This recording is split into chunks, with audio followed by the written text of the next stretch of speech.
بسم اللہ الرحمن الرحیم۔ السلام علیکم۔ حضور اکرم صلی اللہ علیہ وآلہ وسلم ایک سفر سے واپس آ رہے تھے۔ ایک جگہ آپ نے پڑاؤ ڈالا۔ بستی قریب تھی۔ ایک عورت تھی جس کا تنور تھا، اس نے لشکر کی روٹیاں بھی پکائیں۔ جب پکا کر فارغ ہو گئی تو صحابہ کرام رضوان اللہ تعالیٰ علیہم اجمعین سے کہنے لگی، میں تمہارے صاحب سے بات کرنا چاہتی ہوں۔ صحابہ کرام رضوان اللہ تعالیٰ علیہم اجمعین اسے نبی کریم صلی اللہ علیہ وآلہ وسلم کے پاس لے آئے۔ کہنے لگی، اللہ کے پیارے رسول صلی اللہ علیہ وآلہ وسلم، میں آپ سے ایک بات پوچھنا چاہتی ہوں۔ فرمایا، پوچھو۔ کہنے لگی، میں ماں ہوں، تنور میں روٹیاں لگاتی ہوں، میرا ایک چھوٹا سا بچہ ہے، میں اس کو آگ کے قریب آنے نہیں دیتی۔ کہا، اس کو کہیں گرم ہوا نہ لگ جائے۔ خود آگ میں ڈبکیاں لگاتی ہوں روٹیاں لگانے اور نکالنے کے لیے، لیکن میں اپنے بچے کو گرم ہوا کا لگنا بھی پسند نہیں کرتی۔ تو میں نے آپ سے سنا تھا کہ ساری دنیا کی ماؤں کی محبتوں کو جمع کر دیا جائے، اس سے 70 گنا زیادہ بندوں سے اللہ پاک محبت کرتے ہیں، تو اللہ پاک بندے کو جہنم میں جانا کیسے پسند فرمائیں گے؟ حدیث پاک میں آتا ہے کہ نبی کریم صلی اللہ علیہ وآلہ وسلم یہ بات سن کر سر جھکایا، مبارک آنکھوں میں آنسو آنے لگے، روتے رہے حتیٰ کہ جبرائیل علیہ السلام اللہ کا پیغام لے کر آئے، میرے محبوب اس عورت کو بتا دیں۔ ترجمہ، اللہ نے ان پر ظلم نہیں کیا، انہوں نے اپنی جانوں پر خود ظلم کیا، اپنے پاؤں پر خود کلہاڑی ماری، کیونکہ اللہ تو چاہتے ہیں کہ یہ بچ جائیں، لیکن بات یہ ہے کہ توبہ نہیں کرتے، توبہ کی طرف آتے ہی نہیں، بلکہ رب کی ماننے کی بجائے شیطان کی مانتے پھرتے ہیں اور توبہ کو ضائع کرتے ہیں، بھول جاتے ہیں، تو یہ تو اپنے عمل کی وجہ سے جہنم میں جائیں گے۔ حضرت ابو ہریرہ رضی اللہ تعالیٰ عنہ حضور اقدس صلی اللہ علیہ وآلہ وسلم کا ارشاد نقل فرماتے ہیں کہ میری ساری امت جنت میں داخل ہوگی، لیکن جو انکار کرے گا وہ جنت میں داخل نہیں ہوگا۔ عرض کیا گیا، اور کون انکار کرے گا؟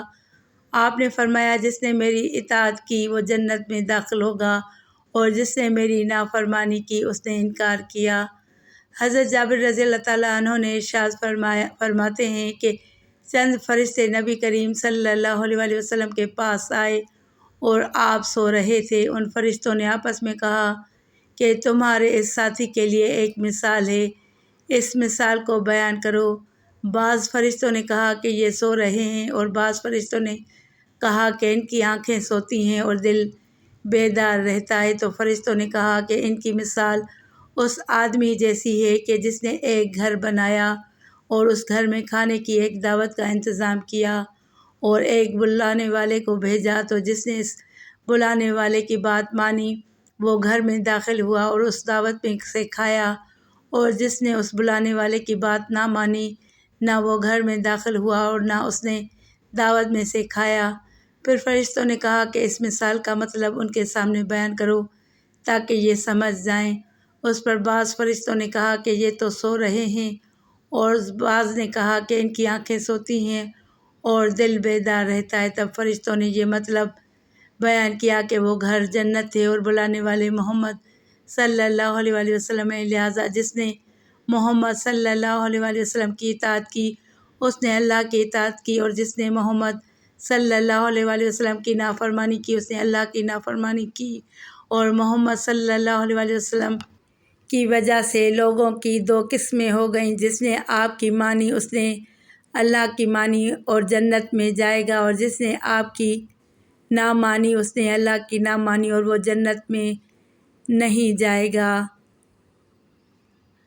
حضرت ابو موسیٰ رضی اللہ تعالیٰ عنہ حضور اقدس صلی اللہ علیہ وآلہ وسلم کا ارشاد نقل فرماتے ہیں کہ میری اور اس دین کی مثال جس کو دیکھ کر اللہ تعالیٰ نے مجھے بھیجا ہے اس آدمی جیسی ہے جو اپنی قوم کے پاس آیا اور کہا کہ اے میری قوم، میں نے اپنی آنکھوں سے دشمن کے بڑے لشکر کو تمہاری طرف آتے ہوئے دیکھا ہے، میں تم کو بے غرض ہو کر ڈرا رہا ہوں، لہٰذا یہاں سے بھاگنے میں جلدی کرو۔ چنانچہ اس قوم میں سے کچھ لوگوں نے اس کی بات مان لی اور سر شام چل دیے اور آرام سے چلتے رہے، اور وہ تو بچ گئے، اور اس قوم میں سے کچھ لوگوں نے اسے جھوٹا سمجھا اور وہیں ٹھہرے رہے تو دشمن کے لشکر نے ان پر صبح صبح حملہ کر کے ہلاک کر دیا اور ان کو بالکل ختم کر دیا۔ یہ مثال ہے ان لوگوں کی جنہوں نے میری بات مانی اور جو دین حق میں لے کر آیا اس پر عمل کیا، اور ان لوگوں کی جنہوں نے میری نافرمانی کی اور جو دین حق لے کر آیا میں اس کو جھٹلایا۔